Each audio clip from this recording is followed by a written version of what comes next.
महाराजांविषयी ऐकायला खूप उत्सुकता आहे ताई. सो छत्रपती शिवाजी महाराज ज्यावेळी अनंतात विलीन झाले त्यावेळी मग बाकी आपले जे शत्रू होते तेव्हाचे, मुघल असतील, पोर्तुगीज असतील, तर यांच्यामध्ये काय वातावरण होतं, काय विचार चालू होते? शिवराय त्याच्या आधी, म्हणजे ते जाण्याच्या आधी शिवराय सदर्न एक्सपेडिशनला गेले होते. शिवरायांना माहिती होतं की ह्यांच्याकडे कोणी इंटेलिजंट म्हणजे मिलिटरी ज्यांना समजते असे जनरलच राहिले नाही आहेत मुघलांच्याकडे. तर कधी ना कधी औरंगजेब, खुद्द बादशाह औरंगजेब, जनरल औरंगजेब होऊन ते डेक्कनवर हल्ला करतील. तर त्याच्यासाठी त्यांना सदर्न कॅम्पेनमध्ये तिथले जे त्यांनी 50 किल्ले जिंकले तिथे अराउंड, पण त्यांना सर्वात मोठे 3 गोष्टी हव्या होत्या तिथे. तर शिवरायांनी मिलिटरी सिस्टीम पूर्ण बदलली. त्यांनी हायरार्की तयार केली. आपल्याकडे कसे आहेत general, then lieutenant general, major general, brigadier, then we have colonel, lieutenant colonel, captain. तर अशी मुघलांकडे किंवा कुठच्याही हिंदू विजयनगरकडे किंवा सदन आदिलशाही किंवा कुतुबशाहीकडे असं नव्हतंच. 2-3 हजार वर्ष अशी सिस्टमच नव्हती, इन्क्लुडिंग आपले हिंदू एम्पायर्स. सगळं म्हणजे त्यांनी ती सिस्टम तयार केली आणि आपली आजची मिलिटरी सिस्टीम त्या मिलिटरी सिस्टीमवर आहे. मुघल शंभूराजे मुघलांकडे का गेले ह्याच्यावर अनेक वादविवाद आहेत. काही म्हणतात शिवरायांनीच त्यांना सांगितलं होतं की तुम्ही जा, पण एक पत्र आहे बरं का की शिवराय ते आपल्या व्यंकोजी म्हणजे त्यांच्या वडिलांचे दुसऱ्या पत्नीचे पुत्र, शहाजी राजांच्या दुसऱ्या पत्नीचे पुत्र, त्यांना पत्र लिहिलंय की कसं तरी करून आम्ही शंभूराजांना परत आणलंय. मी फार जपून वागलो, ही आपल्या घरातलं मामला आहे आणि आम्हाला माहिती होतं की मुघलांकडे असो किंवा आदिलशाहीकडे असो किंवा कुतुबशाहीकडे असो, शंभूराजे त्यांच्याकडे गेले तर त्यांच्या मनासारखं काहीही होणार नाही. असं एक पत्र आहे, ते ऑथेंटिक लेटर आहे.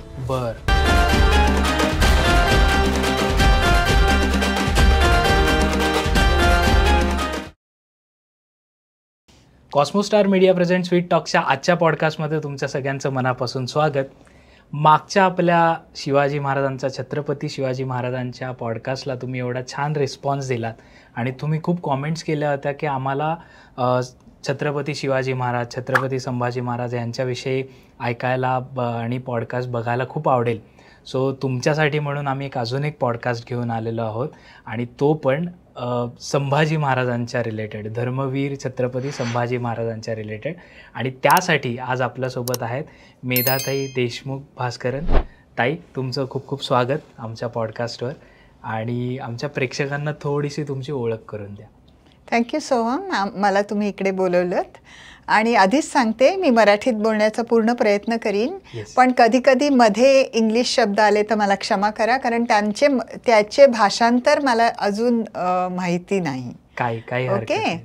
हां, तर मी मायक्रोबायोलॉजिस्ट आहे, इतिहासकार नाही. पण मला मुघल मराठा इतिहासाची आवड 20 वर्षापूर्वी निर्माण झाली, जेव्हा मी दुबईत होते. मी फार्मास्युटिकल मध्ये 3 देशांमध्ये काम केले आणि खलीज टाइम्समध्ये मी स्तंभलेखिका म्हणून जवळजवळ 10 वर्ष होते फ्रीलान्स. आणि 300 ते 400 आर्टिकल्स मी म्हणजे लेख मी त्या 10 वर्षात प्रसिद्ध केले हेल्थ अँड डिझीजवर. ओके. आणि तेव्हा मला त्या रिसर्चची सवय लागली की तिथे जर माझ्याकडून कुठलेही लिहिण्यात चूक झाली असती तर मात्र मला पुष्कळ लीगल डिफिकल्टीज आल्या असत्या. तर तेव्हा जी मला रिसर्चची सवय लागली ती मुघल मराठा इतिहासाचे अभ्यास करताना मला फार कामाला आली. ओके. नेपोलियन बोनापार्टवर 250,000 पुस्तकं आहेत इंग्लिशमध्ये. आणि माझ्या असं लक्षात आलं दुबईमध्ये की शिवरायांवर एकही इंग्लिश पुस्तक आपल्या रिटन बाय महाराष्ट्रीयन नाही. म्हणलं आपण का नाही सुरुवात करावी या पुस्तकात. आणि नशिबाने चॅलेंजिंग डेस्टिनी हे 2 आठवड्यातच ते बेस्ट सेलिंगच्या लिस्टमध्ये गेलं. तर ही माझी ओळख. ओके. मला सांगायला आवडेल, ताईंना तुम्ही बऱ्याच पॉडकास्टमध्ये बघितलं असेल, हिंदी पॉडकास्ट असेल, रणवीरचा पॉडकास्ट असेल. सो बेसिकली तुम्हाला ताईंच्या फ्रेममध्ये पण एक पुस्तक दिसत असेल, छत्रपती संभाजी जीवन आणि बलिदान. तर ह्या रिलेटेडच आपला आजचा पॉडकास्ट आहे, कारण की 11 मार्चला संभाजी महाराजांचा बलिदान दिन त्या दिवशी असतो.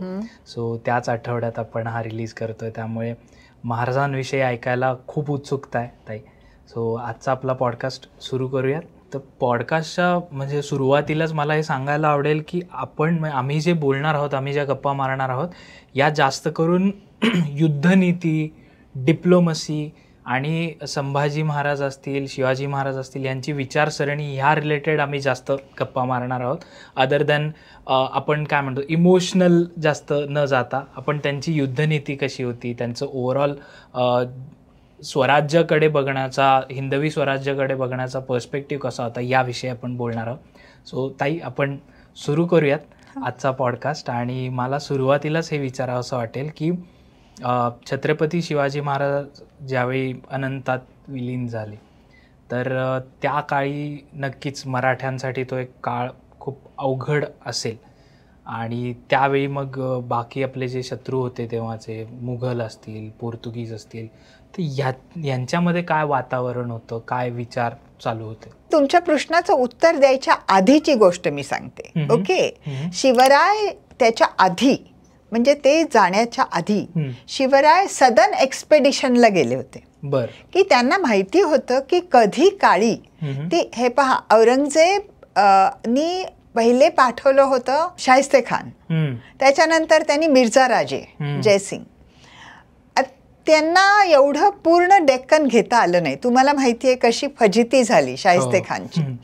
आणि मिर्झा राजे तर बुरहानपूरला नंतर ते बिचारे गेलेच.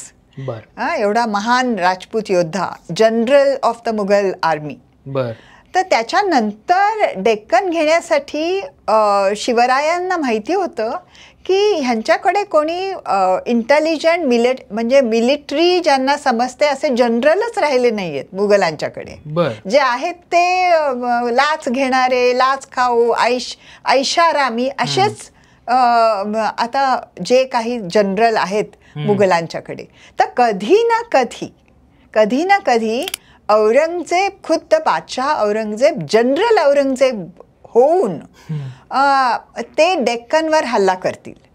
आणि त्यांच्याकडे काय शक्ती होती, औरंगजेबकडे मिलिटरी काय स्ट्रेंथ होती. त्यांच्याकडे 2 लाख वेल माउंटेड हेवी कॅव्हलरी म्हणजे ज्यांच्याकडे हेल्मेट आहे, ज्यांच्याकडे आर्मर आहे, ज्यांच्याकडे तलवार आहे, शिल्ड आहे, ज्यांच्याकडे जॅव्हेलिन किंवा त्याला काय म्हणतात भाला आहे, असे जे हेवी ड्युटी कॅव्हलरी, पायदळ ज्याला आपण नाही घोडदळ, कॅव्हलरी इज घोडदळ, असे 2 लाख आहेत. त्यांना कंट्रोल करणारे 6 का 7 मिलिटरी मनसबदार आहेत. आणि त्यांच्याकडे 40,000 आर्टिलरी मेन म्हणजे तोफखाना चालवणारे युरोपियन त्याच्यामध्ये, युरोपियन्स पण त्याच्यामध्ये म्हणजे त्यांना गाईड करणारे आहेत. ओके, 40,000. आणि त्यांच्याकडे जवळजवळ 2-3 लाख पायदळ आहे. बापरे. म्हणजे 500,000. तुम्हाला माहितीये का आपली आत्ताची मिलिटरी स्ट्रेंथ काय आहे? आत्ताची नाही मिलिटरी आपल्या एअरफोर्स, नेव्ही आणि आर्मी मध्ये किती लोक काम करतात? नाही, साधारण 30 लाख मी सांगते. त्यातले 15 लाख ऑफिस वर्क करतात आणि 15 लाख फ्रंटियर्स. आता आपला एवढा मोठा देश आहे आणि आपल्याकडे 15 लाख फ्रंटियर्स वर जाणारे लोक आहेत. त्या काळी 400 वर्षापूर्वी, 350 वर्षापूर्वी मुघलांकडे 5 लाखाचं एवढं सैन्य होतं. तर तुम्ही असं पहा कसं करू शकतो. ओके, तर ते जर आले, तो जनरल औरंगजेब 5 लाखाचं सैन्य घेऊन आला डेक्कन मध्ये, तर आपल्याला दुसरी डिफेन्सची लाईन पाहिजे. त्याला मराठीत मला शब्द माहिती नाही. डिफेन्स लाईन ऑफ डिफेन्स म्हणजे एक आणि दुसरी. तर त्याच्यासाठी त्यांना सदर्न कॅम्पेन मध्ये तिथले जे त्यांनी 50 किल्ले जिंकले तिथे अराउंड, ओके. पण त्यांना सर्वात मोठे 3 गोष्टी हव्या होत्या तिथे. बर. एक हवी होती जिंजीचा किल्ला. बर. जिंजीचा किल्ला म्हणजे 3 किल्ल्यांमध्ये एका कॉम्प्लेक्स मध्ये 3 हिल्सवर किल्ले आहेत. बर बर. राजगिरी आणि चंद्रयान अँड अजून एक, बर. असे 3 आहेत. आणि त्यांना वेलोरचा किल्ला आहे, फारच भक्कम आहे. वेलोरचा किल्ला तर बघून तुम्ही थक्क व्हाल. ओके. आणि त्याला चोलमंडला जे कोस्ट आहे सगळं म्हणजे ईस्ट साईडचं, त्याच्यावर त्यांना कंट्रोल हवा होता. कारण तिथनं घोड्याची म्हणजे त्याला काय म्हणतात, इम्पोर्ट व्हायचा. इम्पोर्टला काय म्हणतात, आयात व्हायची. तर आणि जेव्हा आदिलशाही आणि कुतुबशाहीचं ते घोडे ते वापरायचे हे आलेले, तर त्यांना शिवरायांना त्या घोड्यांच्या आयातीवर कंट्रोल आणायचं होतं. म्हणजे ह्यांना मिळू नयेत, टू स्टार्व आदिलशाही आणि कुतुबशाहीचे सैन्य. तर हे सगळं मनात ठेवून ते सदर्न कॅम्पेनवर गेले होते. हे झाले तेव्हा मला असा प्रश्न पडला की इतिहास एक संशोधन आहे. त्यावेळेस त्यांनी शंभूराजांना आपल्या बरोबर नेलं नाही. शंभूराजे 18-19 वर्षाचे असतील तेव्हा, तरुण होते. त्यांना भाल्यामध्ये प्रशिक्षण मिळालं होतं, त्यांना घोडेस्वारमध्ये प्रशिक्षण मिळालं होतं, त्यांना युद्धकलेमध्ये प्रशिक्षण मिळालं होतं. आता तुम्हाला एक सांगते, आपण ऑलिम्पिक्समध्ये भाला थ्रोईंगचं बघतो, राईट? एका जागेवर माणूस उभं राहतं, त्याचं लक्ष पण एका जागेवर असतं. पण तुम्ही जेव्हा तो भाला घोड्यावरून फेकता तेव्हा तुम्ही एक स्पीडमध्ये असता, बरोबर. आणि तुमचं जे लक्ष आहे ते पण घोड्यावर असू शकतं. म्हणजे त्यालाही एक स्पीड असतो. तर जे प्रशिक्षण असतं की ह्या स्पीडमध्ये तुम्ही जाताय आणि लक्ष पण स्पीडमध्ये आहे, तर बरोबर आपला भाला त्या माणसाला कसा, शत्रूला कसा लागला पाहिजे. दिस इज अ फिजिक्स डायनामिक्स. तर ह्याचं पण शंभूराजांना फार सुंदर शिक्षण मिळालं होतं. पण अशा वेळेस आपला एक तरुण मुलगा प्रशिक्षण मिळाला, त्याला शिवरायांनी आपल्या बरोबर का घेऊन गेले नाहीत. आणि त्यांना राजगड, पण कारण तिथे पॉलिटिक्स चालू होतं, सगळ्यांनाच माहिती आहे. एक महत्वाकांक्षी राणी आणि मिनिस्टर्स ज्यांना पण सत्ता हवी होती हातात. हे पहा, मी मिनिस्टर्स बद्दल कधीही वाईट बोलत नाही, ते फार इंटेलिजंट होते, ते शिवरायांनी चूज केले होते. आता शिवरायांच्या बुद्धिमत्तेला आपण प्रश्नच विचारू शकत नाही. त्यांच्या जागेवर ते आता तुम्हाला सांगते, अण्णा दत्तोंबरोबर एक उदाहरण सांगते, आणि मोरोपंत पिंगळे. आता काय हे, शिवरायांकडे जेव्हा ते स्टार्ट केलं ना त्यांनी, तर शिवरायांनी मिलिटरी सिस्टीम पूर्ण बदलली. त्यांनी हायरार्की तयार केली. आपल्याकडे कसे आहेत, general, then major general, sorry lieutenant general, major general, brigadier, then we have colonel, lieutenant colonel, captain, whatever, troopers. तर अशी मुघलांकडे किंवा कुठच्याही हिंदू, विजयनगरकडे किंवा सदन आदिलशाही किंवा कुतुबशाहीकडे असं नव्हतंच. 2-3 हजार वर्ष अशी सिस्टमच नव्हती, इन्क्लुडिंग आपले हिंदू एम्पायर्स. ते काय करायचे, एवढी लँड तुम्ही घ्या. आता तुम्ही जर औरंगजेब आहे, मी तुमचा वॉरियर आहे, तर तुम्ही म्हणाल मेधा तुम्हाला मी 1000 खेडी देतो, तुम्ही तिथला शेतसारा कलेक्ट करा आणि तुमची कॅव्हलरी म्हणजे घोडदळ 1000, 2000, 3000 डिपेंडिंग अपॉन मला जेवढी तुम्ही स्पेस देता तेवढं मी ते अक्वायर करा. नाही, ते त्यातला शेतसारा गोळा करून मला कॅव्हलरी म्हणजे घोडदळ जेवढं ठेवता येईल तेवढं ठेवायचं.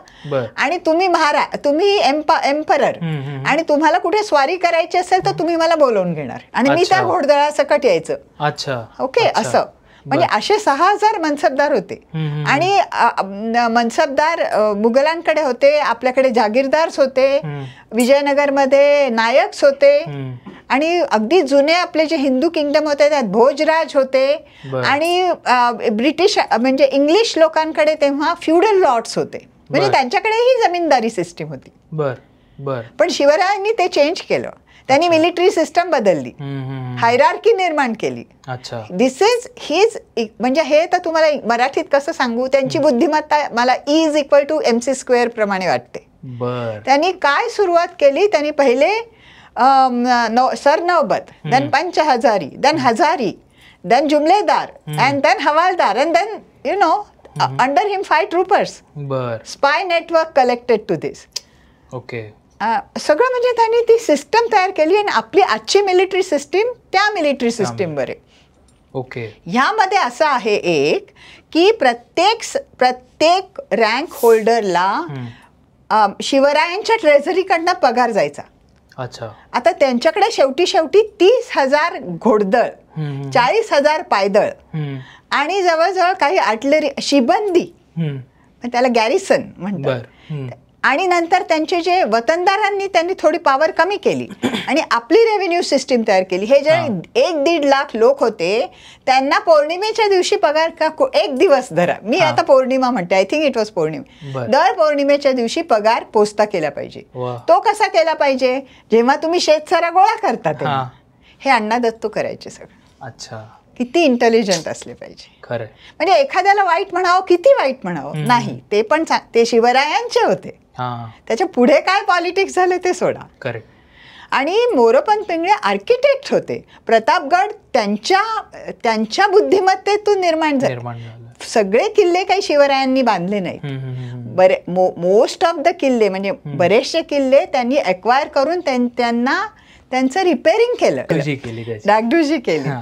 तेव्हा त्यांनी शंभूराजांना रायगडावर न ठेवता त्यांना शृंगारपूरला पाठवलं, त्यांच्या येसुबाईंच्या माहेर आहे त्यांचं तिथे. आणि त्यांना सांगितलं तुम्ही रत्नागिरीचे सुभेदार व्हा आणि तिथे राहा. बर बर. हा मला इतिहासाला म्हणजे मला हे काय इतिहासात तुम्हाला जेव्हा तुम्ही संशोधन करता तेव्हा तुम्हाला अनेक प्रश्न पडतात. मग तुम्हाला मागे पुढे इथे. आणि मला एक आहे, मी जर पुस्तक लिहिते ना, मी फक्त रेफरन्स पुस्तकं, इतर कादंबऱ्या मी वाचत नाही. तर मी 4 पुस्तकं वाचली का 5 पुस्तकं वाचली हे संशोधन करताना, का असं झालं, का असं झालं. जर तुम्हाला शंभूराजे समजायचे असतील तर तुम्हाला मुघलांचं, आदिलशाहीचं, राजपुतांचं आणि कुतुबशहाचं काय पॉलिटिक्स चाललं होतं हे जर नाही समजलं तर तुम्हाला शंभूराजे समजणार नाहीत. इमोशनली त्यांना देव मानून आणि त्यांना देवत्व देऊन आणि त्यांची पूजा करून इतिहास समजत नाही तुम्हाला. कोरड्या. आणि मी 3 देशामध्ये राहिले. मी जर्मनीत राहिले आहे, मी दुबईमध्ये म्हणजे UAE मध्ये राहिले आणि इंडिया. त्यामुळे मी धर्माच्या दृष्टीने तसं बघितलंच नाही. अनबायस्ड म्हणजे क्लीन एका कोऱ्या पाटीवर मी इतिहास लिहिला. त्याचा मला खूप उपयोग झाला. ओके. तर जेव्हा शिवराय साऊथमध्ये होते, सदर्न एक्सपेडिशन, त्यांना खूप यश आलं बरं का तिथे, तेव्हा औरंगजेब काय करत असावा? ते तिथे दिल्लीमध्येच त्यांचं नाही.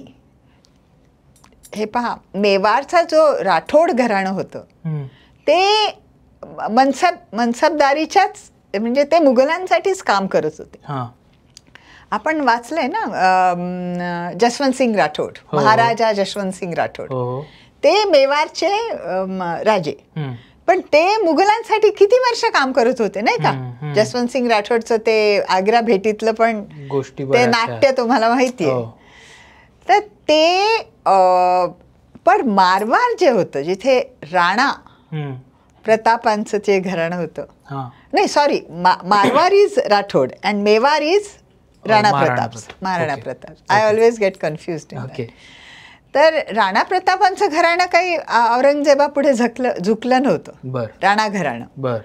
तर आता हे पहा, तुम्हाला जर आता मुघलांचं कसं होतं, जर तुम्हाला मिलिटरी वाढवायची असेल तर तुम्हाला मनसबदार वाढवावे लागतील, है ना. पण मनसबदार वाढवावे लागतील तर तुम्हाला जमीन पाहिजे त्यांना द्यायला. तर त्याला पूर्ण राजस्थानची जमीन हवी होती औरंगजेबाला. तर त्यांनी अकबर, त्याचा मुलगा, नॉट एम्परर अकबर, त्याचा मुलगा अकबर ह्याला ते जनरल करून राजस्थानात घुसवलं होतं. आणि जसवंत सिंग राठोडाला हिंदुकुशमध्ये पाठवून दिलं होतं to get Kabul. Okay. To म्हणजे त्याला काय म्हणतात मराठीमध्ये, ते दिशेला मला नाव माहित नाही, बट नॉर्थ वेस्ट फ्रंटियर्स. ते नैऋत्य आणि त्याचं मला एवढं कन्फ्युजन होतं लोकांना. ओके. तिथे पाठवलं होतं. त्याचा मुलगा, त्याची 2 मुलं मुघलांसाठी लढताना मरून गेली होती.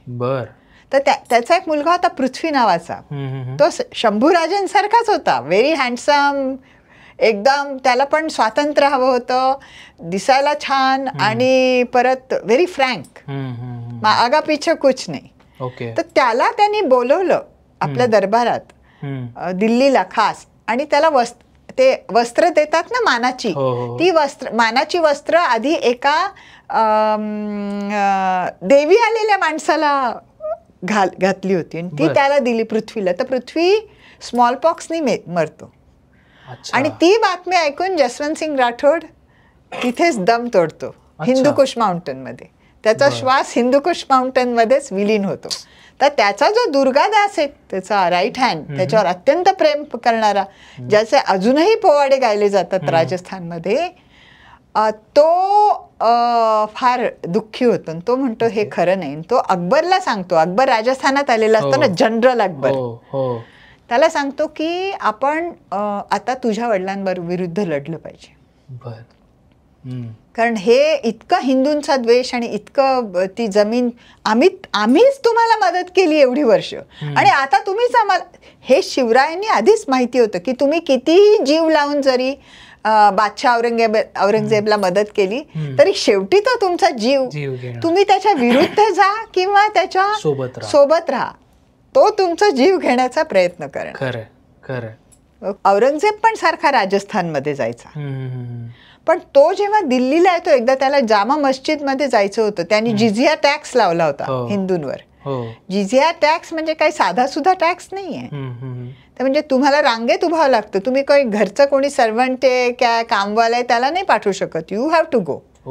इमॅजिन आज म्हणजे तेव्हाचे धीरूभाई अंबानी अडानी त्यांना पण लाईन मध्ये उभं राहावं लागलं असतं. आणि जे टॅक्स कलेक्ट करतात त्यांना, जे कलेक्ट करणारा जो माणूस असतो तो त्यांना काही शिवीगाळी करू शकतो, त्यांना तोंडावर थुंकू शकतो, एनिथिंग, पण इट इज लाईक ह्युमिलिएशन करून टॅक्स घ्यायचा.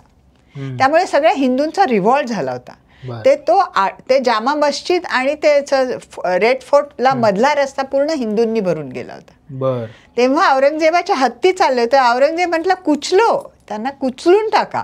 तर हजारो हिंदू हत्तींच्या पायाखाली मेले. तेव्हा दुर्गादास अकबरला सांगतो की आम्हीच तुम्हाला मदत केली राज्य वाढवायला, आता तुम्ही आमच्यावरच हल्ला करताय. आमच्या पृथ्वीलाही तुम्ही मारून टाकलं, आणि त्या धक्क्याने त्याचे वडीलही गेले, आणि आयुष्यभर तुमची सेवा केली त्यांनी. पण आता हे सगळं नाट्य आहे ना, हे शंभूराजांच्या इतिहासाशी फार निगडीत आहे. म्हणून मी हे तुम्हाला सांगते. आणि ह्याच्याकडे फार दुर्लक्ष केलं जातं, या इतिहासाकडे. अकबराचं मन चेंज होतं आणि तो म्हणतो की मेवारचे राणा पण तुम्हाला जॉईन होतील, आम्ही राठोड पण तुम्हाला जॉईन होऊ, आणि 70,000चं सैन्य घेऊन ते बसतात औरंगजेबावर हल्ला करायला. जेव्हा औरंगजेब येतो परत राजस्थानमध्ये, अनेक हिंदूंना हत्तीच्या पायाखाली मारून, तेव्हा तो त्याला कळतं हे सगळं, तर तो एक पत्र लिहितो अकबरला. स्वतःचा मुलगा तो लाडका, त्याला पत्र लिहिलो की तू फार छान केलंस, या राजपुतांना चांगलं फसवलंस तू, आणि आता ते आले ना, ते मेवारचे राणांना तू पुढे ठेव, आपण सगळ्यांना कुचलून काढू, आणि मला ते आधी सांग तुम्ही केव्हा येताय, कुठच्या रस्त्याने येताय माझ्याकडे हल्ला करायला. आणि ते पत्र तो काय सांगतो की हे दुर्गादास राठोडच्या हातात पडू द्या. त्यामुळे एका रात्री दुर्गादास राठोडला शॉकच बसतो की हे आपल्याला फसवतंय अकबर. आणि सगळं सैन्य निघून जातं, 50 लोकच राहतात अकबरकडे. आणि मग औरंगजेब त्याच्या दोन्ही मुलांना सांगतो याला ठार मारा, मुआज्जम आणि आझम, याच्या मागे लागा आता तुम्ही.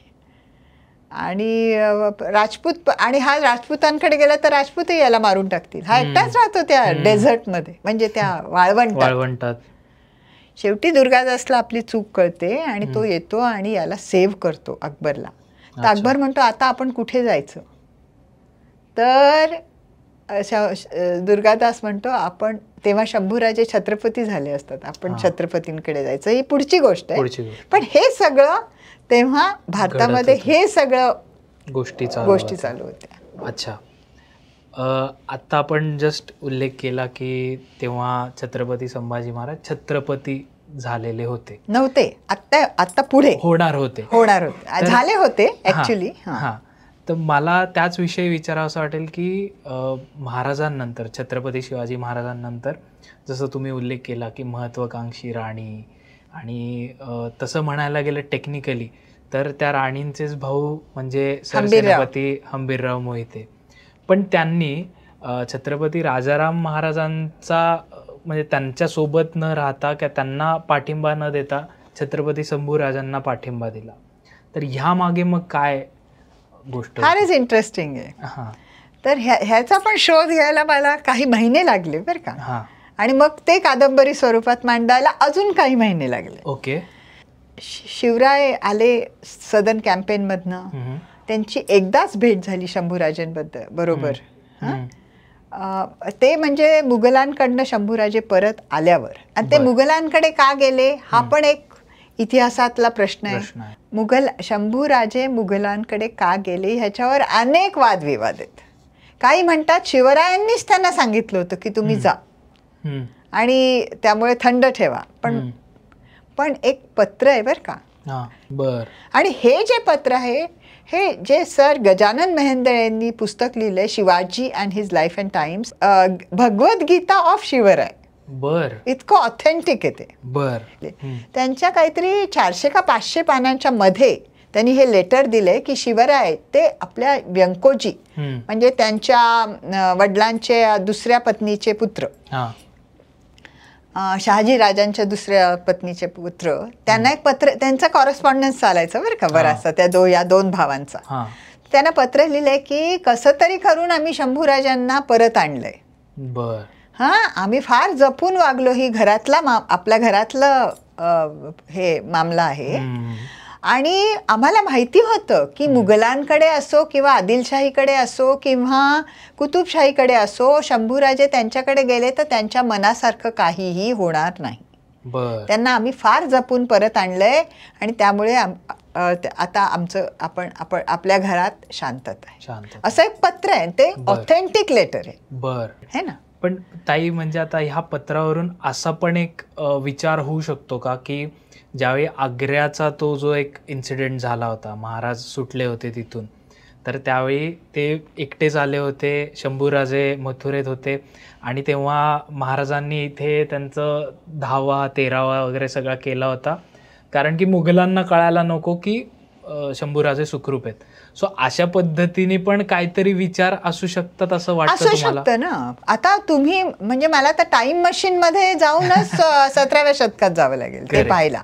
त्यामुळे आपण जेव्हा इतिहासाचा अभ्यास करतो तेव्हा निरनिराळे पुरावे पण समोर येतात. आता शंभूराजांचे जे बाळपण झालं ते पॉलिटिकल झालं, त्यांना बाळपण असं लाभलंच नाही ना. 7व्याच वर्षी त्यांना मुघल मनसबदार केलं. नंतर 8व्या वर्षी नंतर त्यांना मिर्झा राजे जयसिंगकडे सिक्युरिटी म्हणून पाठवण्यात आलं काही 15 दिवस है ना. नंतर त्यांना आग्र्याला नेण्यात आलं ॲज अ मुघल मनसबदार पंचहजारी. पण त्यांना तिथे ठेवण्यात आलं. आणि नंतर ते त्यांचं इकडे क्रियाकर्म पण करण्यात आलं. मग त्यांना परत आणण्यात आलं. परत 10व्या वर्षी प्रतापराव गुजर जेव्हा ते सरनोबत होते त्यांच्याबरोबर परत मुआझ्झम औरंगाबादला पाठवण्यात आलं. मुआझ्झम वॉज अ सुभेदार ऑफ मुघल ऑक्युपाईड डेक्कन, मुघल सुभेदार. त्याच्याकडे म्हणजे हे पॉलिटिक्स मध्येच गेलं ना त्यांचं आयुष्य. मी जेव्हा फ्रॉन्टियर्स लिहिलं तेव्हा मी नेहमीच म्हणत आले की जिजाबाई साहेबांना फार चिंता असायची शिवरायांची जेव्हा ते मुघल टेरिटरीत जायचे.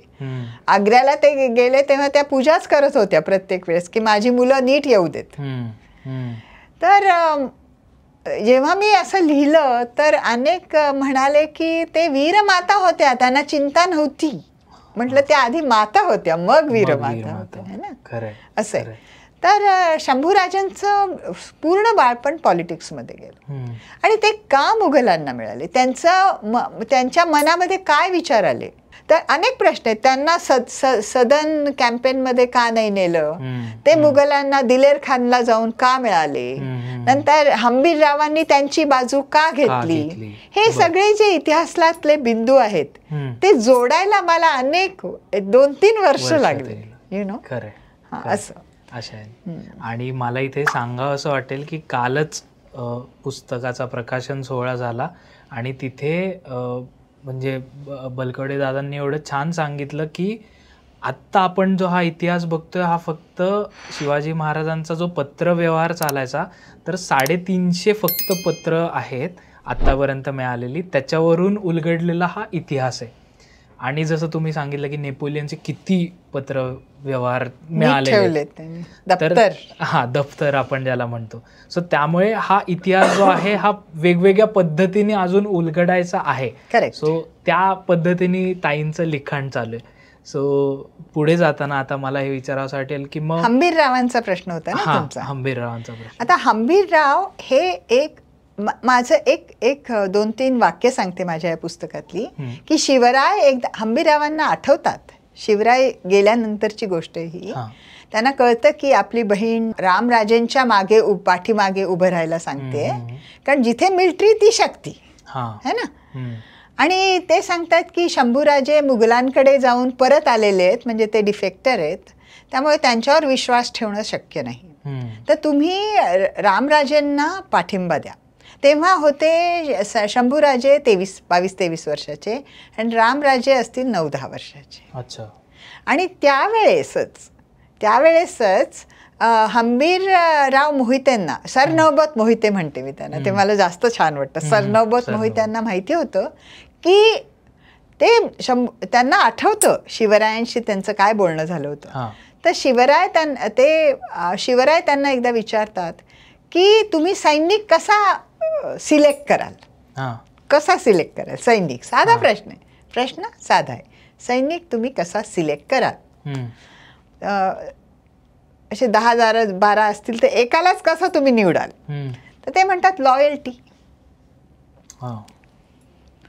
तर शिवराय म्हणतात लॉयल्टी नाही, लॉयल्टी नाही. लॉयल्टी विकत घेता येते. लॉयल्टी दुसऱ्याला जोर जबरदस्ती करून लॉयल बनवता येतं. पाहिलंय ना तुम्ही आपल्या आता देशामध्ये काय घडतंय. लॉयल्टी एखाद्या वीक माणसाला तुम्ही ब्राईब देऊन लॉयल्टी विकत घेऊ शकता. बरोबर. लॉयल्टीवर जाऊ नका मोहिते. शिवराय म्हणतात ज्याचं आपल्या देशावर प्रेम आहे आणि ज्याला फ्रीडम पाहिजे अशा माणसाला तुम्ही सैनिक म्हणून चूज करा. तो विकत जाऊ शकत नाही. त्याला कोणी घाबरवूनही टाकू शकत नाही. ज्याचं देशावर प्रेम आहे आणि जो शत्रूशी लढू, ज्याच्यात केपेबिलिटी आहे लढायची, अशा त्या माणसाला तुम्ही सैनिक म्हणून चूज करा. समजलं ना. असं आहे पूर्ण 2 पानी कन्व्हर्सेशन आहे शिवराय आणि मोहितेंबद्दल. वा वा. तेव्हा मोहिते विचार करतात की शंभूराजे गेले होते मुघलांकडे. आता ते नक्की का गेले होते ते पुस्तकात आहे, पण ते गेले असोत लहानपणापासून त्यांना मुघल मनसबदार बनवण्यात आलं होतं. हे ते कोणी पाहिलं नाही. आग्र्याला त्यांना एकटं ठेवण्यात आलं होतं. त्यांना काहीही होऊ शकलं असतं मथुरेत. बरोबर, हे की नाही. बरोबर. आणि एखाद्या लहान मुलाला जर तू मुघल मनसबदार म्हणूनच परत त्याला औरंगाबादला पण पाठवण्यात आलं होतं. तर हे जे सगळे, आणि त्याला आई नव्हती स्वतःची, आणि ज्या आजीवर त्यांनी मनापासून प्रेम केलं ती आजी मरून गेली होती कालांतराने. आणि आजी एवढी स्ट्रिक्ट, मी पण आजी आहे बरं का, तेव्हा मला माहिती आहे की तुम्ही नातवंडांबरोबर तुमचं भावना फार निराळ्या असतात. तुम्ही स्ट्रिक्ट राहूच शकत नाही. तर हे सगळं म्हणजे हे घरातले अंतर्गत पॉलिटिक्स, त्यांचं अपब्रिंगिंग, त्यांना मुघल मनसबदार करणं वडिलांनीच केलं होतं ना त्यांना. त्यामुळे ते का गेले ह्या पुस्तकात आहे. पण ते परत आले त्याचं असं म्हणणं नाही त्यांचं देशावर प्रेम नाही. ते परत आले कारण त्यांचं देशावर प्रेम. खरं. ते गेले देशद्रोही म्हणून गेले नाहीत, पण ते परत आले because he loved his country. खरं. आणि ही डिडंट त्यांना तिथे काय चाललं होतं ते आवडलं नाही. कारण दिलेर खान जेव्हा त्याला बिजापूरला घेऊन जातात शंभूराजांना, आणि बिजापूर त्यांना घेता येत नाही कारण इट्स वॉल्ड सिटी आहे, फार पॉवरफुल सिटी आहे. येताना टिल पन्हाला म्हणजे मध्ये अतनी असे अनेक शहरं आहेत कर्नाटकाच्या. तेव्हा दॅट वॉज इन आदिलशाही. तिथे अत्यंत अत्याचार केले दिलेर खानाने, अत्यंत. म्हणजे तिथल्या सगळ्या ज्या विहिरी होत्या त्या प्रेतांनी भरून पडल्या होत्या. तेव्हा जेव्हा शंभूराजे इथे माझ्या पुस्तकात पण म्हणतात की हे बरोबर नाहीये तुम्ही करताय ते, तर ते म्हणतात की हेच आम्ही करतो मुघलांच्याकडे. तुमच्या वडिलांचे रूल्स निराळे असतील पण तुम्ही आता आमच्याकडे आहात, तेव्हा आम्हाला शहाणपण शिकवू नका. ओके. तर ती एक कथा पण आहे याच्यामध्ये. तर तेव्हा आणि हंबीररावांना माहिती असतं की शंभूराजे हे बॅटलफील्डवर फारच, त्यांना बॅटलफील्डवर तुम्ही ते शंभूराजे काही शिपाई नव्हते पण एक स्टेट्समन म्हणून ते निर्णय घ्यायचे ते फार सुंदर होते. बुऱ्हाणपूरला त्यांनी जो निर्णय घेतला, यांनी बुऱ्हाणपूरला अटॅक केला ना, आधी केला का नंतर केला शिवराय जाण्याच्या आधी, मी माझ्या पुस्तकात आधी घातलंय. तेव्हा त्यांनी पाहिलं होतं की ह्यांनी कसे निर्णय घेतले बॅटलफील्डवर. कारण तेव्हा जेव्हा राजे व्हायचे तेव्हा त्यांना एक गुड स्टेट्समन आणि गुड जनरल पण असावं लागायचं. आत्तासारखं नाही, पॉलिटिशियन्स ते झाले निराळे आणि जनरल्स निराळे, त्यांचं जग निराळं असं नाही. तेव्हा ते एकत्र होतं. तर त्यांनी पाहिलं होतं आणि त्यांना माहिती होतं की आता काही मॅटर ऑफ टाईम, म्हणजे काही दिवसात, काही महिन्यात किंवा एखाद्या वर्षातच जनरल औरंगजेब 5 लाख माणसं घेऊन डेक्कनमध्ये येणार आहे. तेव्हा एक 10 वर्षाचा मुलगा असू शकतो? नाही. सगळंच सैन्य निघून एक कर्तबगार, कारण दोघंही शिवरायांचं फ्लेश अँड ब्लड, दोघी कॅरिंग शिवराय जीन्स. सो त्यांनी म्हटलं की मला जो देशाला जास्त प्रोटेक्ट करू शकेल अशा माणसाच्या पाठीमागे, अशा राजपुत्राच्या पाठीमागे मी उभा राहील. तेव्हा त्यांचा जो निर्णय होता भावनिक नव्हता. अरे ते सरनोबत होते ना, ते काही रडून ते काय त्यांचं इमोशनल होऊन असे निर्णय घेणारी नव्हती ती माणसं, ती आपण निर्माण केली. आपण तसं बनवलं. हा, ते श्रूड. त्यांना ते निर्णय घेण्यात ते एकदम कठोर आणि ते थंड दिमाग आणि थंड हृदयाने घ्यायचे. अच्छा. म्हणून त्यांनी शंभूराजांना पाठिंबा दिला. बर. पुढे जाताना आता जसं तुम्ही बुऱ्हाणपूरचा उल्लेख केला, तर जेवढा आजकाल आता ज्यांनी सिनेमा बघितला त्याच्यामध्ये मी नाही पाहिलं सर. पण म्हणजे त्यात फक्त बुऱ्हाणपूर मधलंच तो एक बॅटल किंवा युद्ध म्हणून आपण ते दाखवलेलं आहे. पण त्या व्यतिरिक्त शंभूराजांची काय म्हणतात युद्धनीती असायची किंवा काय विचारसरणी असायची? कारण मी जेवढं वाचलंय त्याच्यामध्ये, मला करेक्ट करा जर चुकीचं असेल तर, की मराठ्यांमध्ये ज्यावेळी युद्ध व्हायचं त्यावेळी त्यांचा, जसं तुम्ही सांगितलं जनरल, तर तो पुढे असायचा आणि मागे सैन्य असायचं. आणि मुघलांकडे असायचं असं की मागे जनरल. बरं, असं नसतं, आता ते रूल नव्हता. कोणत्या लढायात असेल. ओके. तर मग त्या काळात फक्त मुघल आपले काय म्हणतात शत्रू नव्हते, सिद्धी पण होते, पोर्तुगीज पण होते. तर यांच्याशी छत्रपती संभाजीराजांनी कसं काय डील केलं? जेव्हा जनरल औरंगजेब डेक्कनवर आला, आपलं पूर्ण 500,000 किंवा 5 लाखाचं सैन्य घेऊन, तेव्हा त्यांनी पहिले मराठ्यांचेच किल्ले घेण्याचा प्रयत्न केला. तर रामशेज किल्ला बागलान एरियामध्ये आहे. तो फार उंच पण नाहीये. मराठ्यांनी बागलान एरियातले, म्हणजे ट्रेड रूट, जे मुघलांचा ट्रेड रूट होता, गुजरात, बुऱ्हाणपूर टू औरंगाबाद, त्या ट्रेड रूट वरचे सगळे किल्ले शिवरायांनी घेऊन टाकले होते.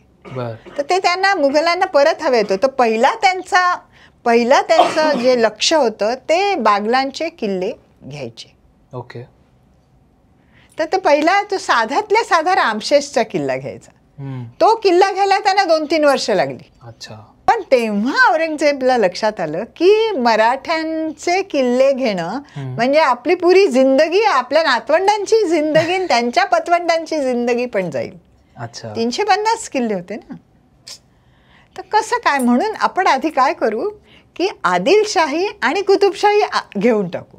त्यांच्याकडनं सेव्हरल ते इझी आहे, इझी टार्गेट.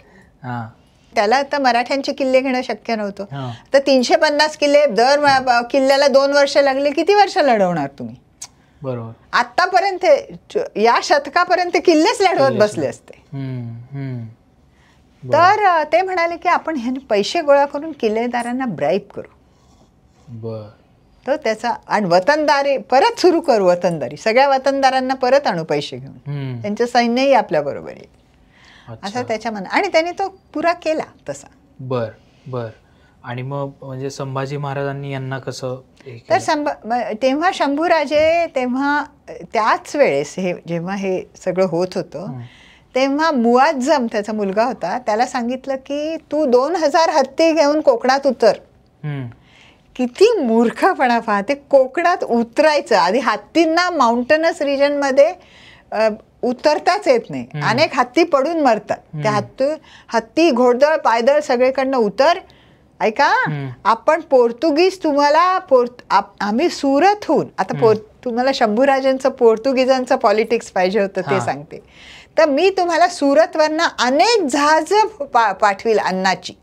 म्हणजे दाणा गोटा, तुम्हाला माहिती आहे एका घोड्याला किती शेर अन्न लागतं रोज?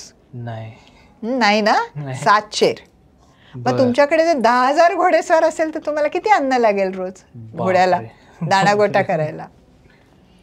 ते जर तुम्ही हत्तीचा विचार केला तर किती, हे कोणीच विचार करत नाही. तर ते मुघल मला समटाईम्स वाटतं कधी थोडेसे मूर्ख होते, बिकॉज एवढे सारे हत्ती, एवढं सारं घोडदळ, उंट, पायदळ, आणि त्यांचं मुघलांचं पायदळ म्हणजे काही फार हुशार नाही. त्या पायदळांना बिचाऱ्यांना नोकऱ्यासारखंच वागवायचे की माझे बूट पॉलिश कर, माझं हेल्मेट पॉलिश कर, असं. हे सगळं घेऊन तो बेळगावहून कोकणात उतरणार होता. आणि या बाजूनी आणि तेव्हा रायगड, शंभूराजे रायगडावर होते आणि इकडनं शहाबुद्दीन उतरला होता कल्याणकडून. आणि दोन्ही ते they were going to meet at Raigad. आणि हे चालूच होतं तेव्हा, हैदराबाद का कुठेतरी होता.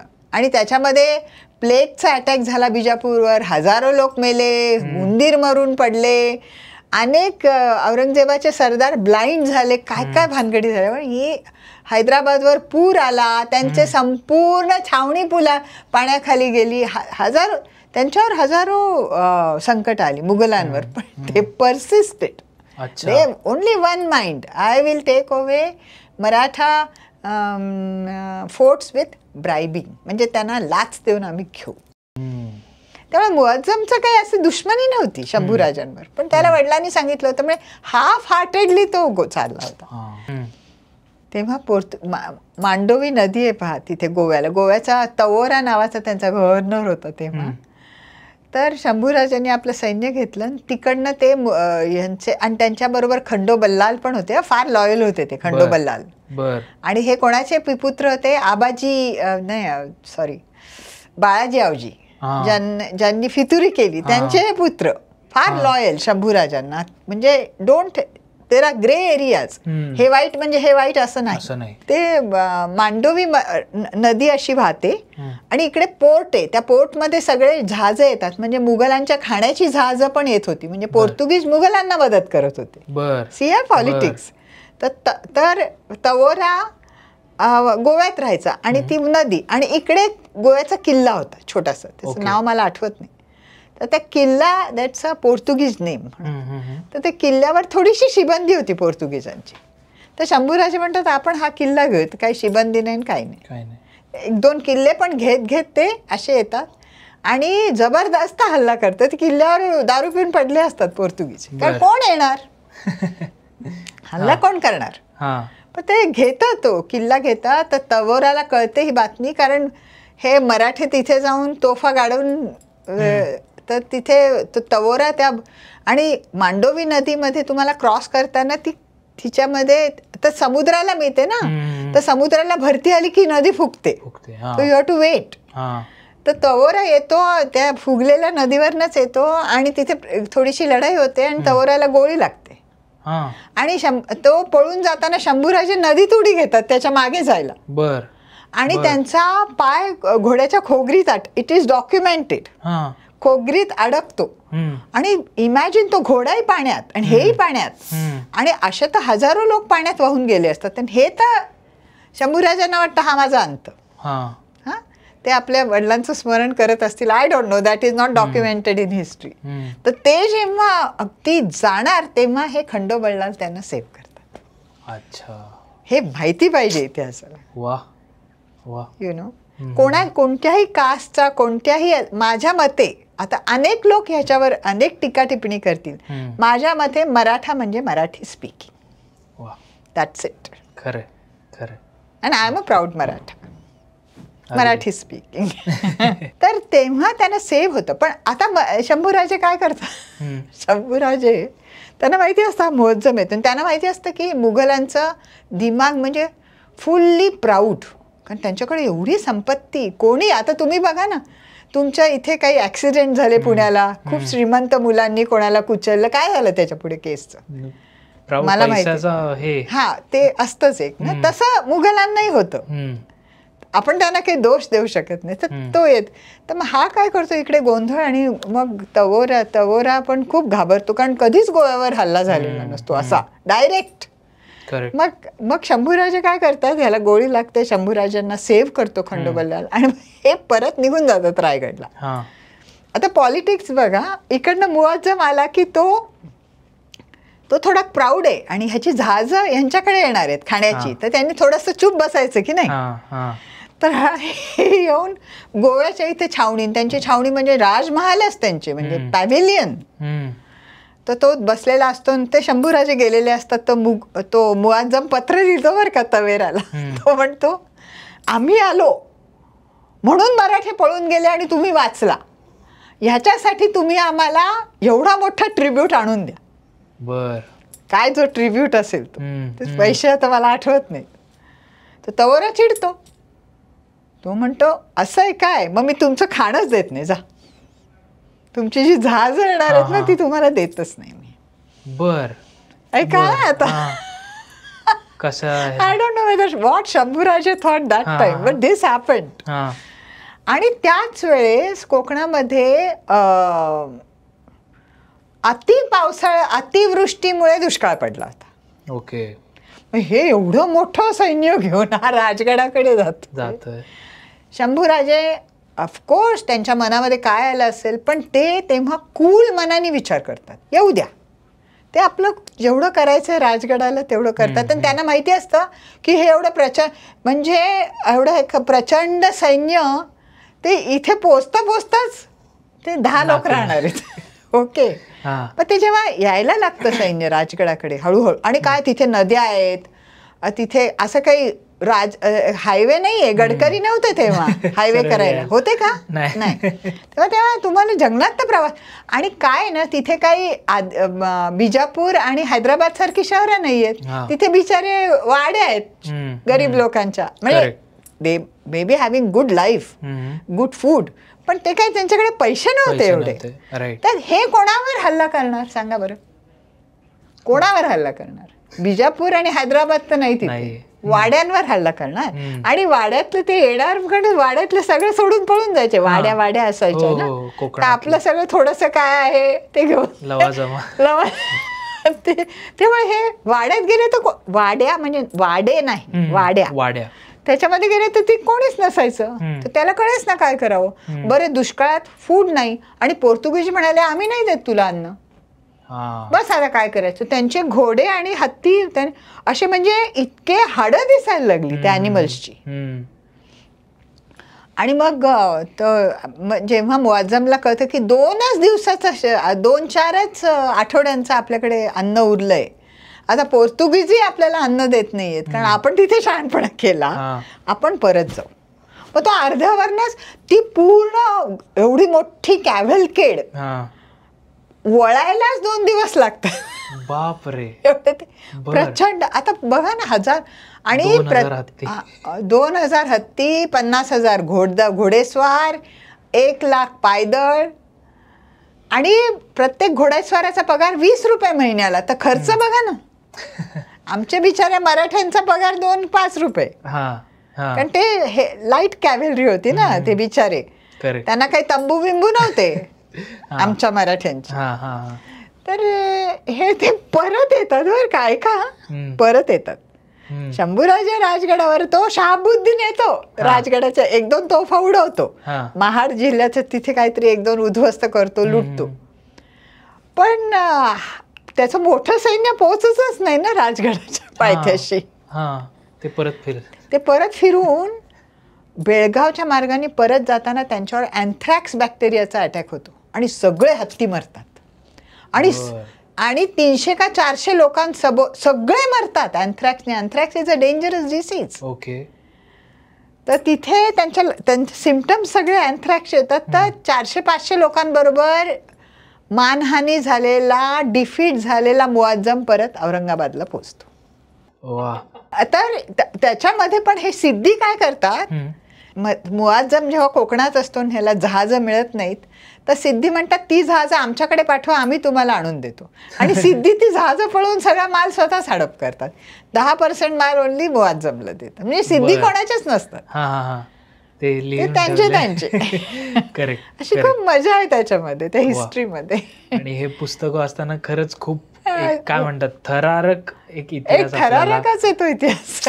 त्याच्यामध्ये असं फार भावनिकपणा आणि फार हे म्हणजे more politics and war based on. आणि शंभूराजे ते कसं हँडल करतात आणि कधी फेल होतात. आपलं फेल्युअर, कारण काय होतं ना त्यांचं, जेव्हा औरंगजेब एवढे पैसे घेऊन येतो, अनेक मराठा वतनदार ज्यांना शिवरायांनी त्यांच्या पॉवर्स कमी केल्या आहेत, त्यांना त्यांची जागा दाखवली आहे, त्यांचे फोर्ट्रेसेस मोडून टाकलेत, त्यांचे सेंटिनल्स म्हणजे छोटे छोटे आर्मी ठेवायचे ते कमी केलेत, ते सगळे औरंगजेबाला जाऊन मिळतात. आणि काही किल्लेदार पण जाऊन मिळतात. अशा वेळेस शंभूराजेंना हँडल, कारण त्यांची सगळी रेव्हेन्यू सिस्टीमच ब्रेक झाली असते ना, शेत सारा कलेक्ट करण्यात, त्यामुळे त्यांना पगार कसा द्यायचा सैनिकांना. तेव्हा त्यांना अण्णा दत्तोंची आठवण झाली असेल का, असं मला वाटतं. ताई, पुढे जाताना अशा एक प्रश्न विचारायचा होता ज्याला 2 पर्स्पेक्टिव्ह लोक देतात. एक म्हणजे मला असं विचारायचं होतं की छत्रपती शिवाजी महाराज आणि संभाजी महाराजांची दूरदृष्टी अशा प्रकारे होती का, की त्या काळचं एक आपण जर कन्स्ट्रक्शन बघितलं किल्ल्यांवरचं असेल किंवा ओव्हरऑल कन्स्ट्रक्शन, तर त्यात एक आपल्याला गुंबज जास्त दिसतात कन्स्ट्रक्शन वाईज. तर काही लोकांचं असं म्हणणं आहे की गुंबज इंग्लिशमध्ये म्हणजे एक आपण इस्लामिक जसं स्ट्रक्चर असतं प्रत्येक गोष्टीला, आपल्या इथे जसा कळस असतो, तर कळसाच्या जागी असं गुंबज जे एक आपण मुघलांच्या काळात असायचं, तर तशा टाईपचं बघायला मिळतं. तर काही लोकांचं म्हणणं असं आहे की ती महाराजांची दूरदृष्टी होती की मी नसताना ज्यावेळी परकीय आक्रमण करतील तर ते लवकर लक्षात येऊ नये की हे मराठ्यांचं आहे की हे मुघलांचं आहे म्हणून हे केलेलं आहे. किंवा काही जण म्हणतात की नाही नाही नाही, हे तेव्हाचे जे कारागीर होते हे जास्त मुघल इन्फ्लुएन्स्ड असल्यामुळे तेव्हाची एक कारागिरीची स्टाईलच ती होती. तर ह्यामध्ये तुम्हाला दोन्ही असू शकतं. दोन्ही असू शकतं. याच्यामध्ये कारागीर पण सगळे बरेचसे आदिलशाहीतनं यायचे नाही का. बरेचसे त्यांना तिथे जॉब नव्हते का, आदिलशाही फुटून गेली होती सगळी, तर तिथले बरेचसे कारागीर इकडे यायचे. अच्छा. म्हणजे तेव्हा इव्हन शिवराय असताना पण आदिलशाही कमकुवत झाली होती फार. म्हणून तर शिवरायांनी जाऊन त्यांचं सगळं डेक्कनचा डीप साऊथ मधली सगळे त्यांचे किल्ले घेऊ शकले. अच्छा. कारण त्यांच्या आदिलशाहीमध्ये हे पहा, त्याच्यामध्ये 3 नोबल टाइप्स होते.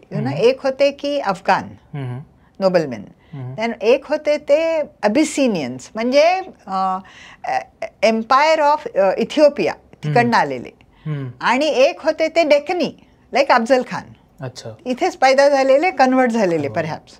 आणि हे जे अफगाण आणि यांच्यामध्ये फार माऱ्या व्हायच्या, अफगाण आणि अबिसिनियन नोबलमॅनमध्ये त्या. आणि परत अली आदिलशाह गेल्यावर सिकंदर आदिलशाह अगदी छोटा होता, 5-6 वर्षाचा, तेव्हा त्याला गादीवर बसवताना. मग त्याच्या मागनं राजकारभार कोण करणार. मग यांच्यात फार भांडणं व्हायची आणि ते सगळे तुच्छतेने वागवायचे डेक्कनी मुस्लिम्सना, कारण हे कन्व्हर्ट. त्यामुळे त्यांच्यात इतक्या मारामाऱ्या झाल्या की कमकुवत झालं ते पूर्ण राज्य. अच्छा. पुढे जाताना तुमच्या पुस्तकामध्ये तुम्ही तर हे सांगितलेलंच आहे फॉर शुअर की महाराजांसोबत काय ते 40 दिवस घडलं शेवटच्या काही क्षणांमध्ये किंवा दिवसांमध्ये. पण आता सगळ्यांना पडलेला प्रश्न हा आहे की संभाजी महाराजांच्या नंतर नक्की मराठा साम्राज्याचं, हिंदवी स्वराज्याचं काय झालं. कारण तिथपर्यंत लोकांना माहिती आहे की जो औरंगजेबाने गोष्टी केल्या आणि महाराज गेले, पण त्याच्यानंतर मग काय घडलं. तेव्हा ते गेले शंभूराजे, तेव्हा येसूबाई त्यांची भवानीचं तर लग्न झालं होतं. शी हॅड गॉन टू साऊथ का कुठे त्यांचं एक लग्न होऊन त्या गेल्या होत्या. त्यांची मुलगी छोटी, तेव्हा तर लहानपणीच लग्न व्हायची. त्यांचा मुलगा शाहू राजे त्यांच्याबरोबर होता. नंतर त्यांच्याबरोबर शंभूराजे होते ऑफकोर्स, तिथेच त्यांचे हर हजबंड. आणि त्यांच्यावर रामराजे होते. रामराजांची 2 लग्न झाली होती तेव्हा. त्यांना 2 बायका होत्या, राजस आणि तारा. राजस वॉज त्यांची प्रतापराव गुजरांची मुलगी असते. नॉट राजस, जानकी, सॉरी, राजस नंतर आली. जानकी वॉज मला वाटतं ती प्रतापराव गुजरांची मुलगी होती. आणि तारा वॉज सरनोबत, तारा राणी वॉज सरनोबत मोहित्यांची मुलगी होती. ते लग्न शंभूराजांनी तर ती लग्न करून दिलं होतं. तर ते जानकी आणि तारा आणि राजस 3 बायका होत्या तेव्हा, जेव्हा हे शंभूराजे गेले. आणि त्यांचे शिवरायांची अजून एक बायको होती, सक्वार राणी, ते पण तिथे. असे कुटुंब होतं. ते रायगडावर होते. आता मुघल तर सगळीकडे पसरले होते. तर तेव्हा येसू राणी साहेबांनी फार मोठा त्याग केला. ते काय म्हणाले की तुम्ही आता इथून निघा, कारण आता जुल्फिकार खान म्हणजे असद खान ते वजीर ए आझम होते औरंगजेबाचे, वजीर ए आझम, वजीर ऑफ द मुघल एम्पायर.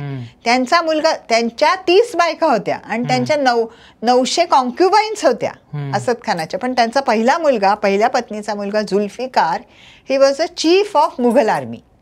त्यांनी तो रायगडाला वेढा देऊन बसला होता. तर येसूबाई रेसू राणी साहेब काय म्हणतात की तुम्ही इथून निघून जा, जानकी, तारा आणि राजसला घेऊन तुम्ही जा इथून. मी इथे राहील आणि बुर्जावर जाईल आणि लोकांना असं दाखवेल की आपलं कुटुंब आहेच इथे.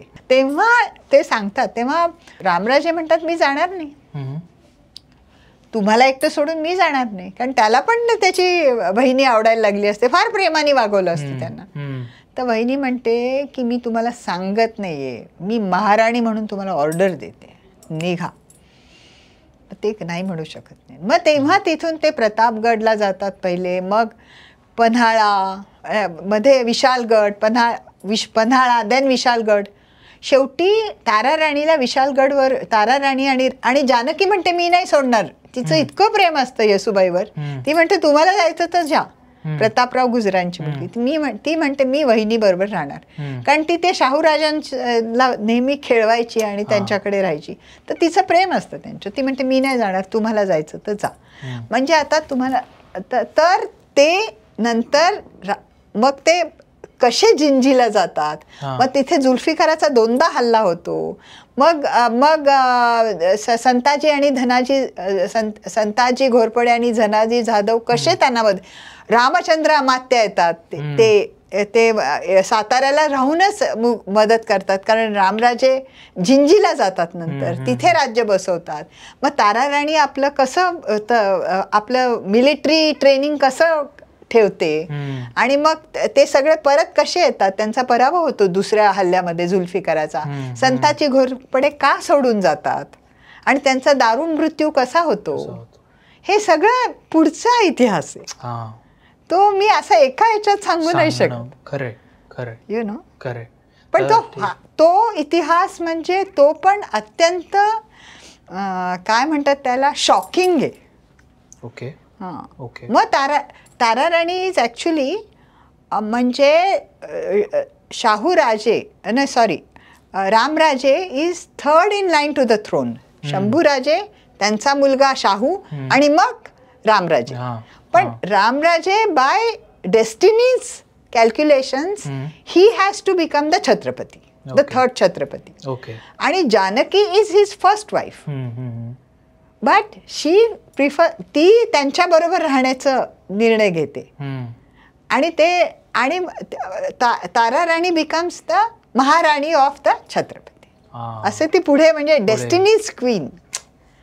आणि मग ह्यांना पकडलं जातं ना,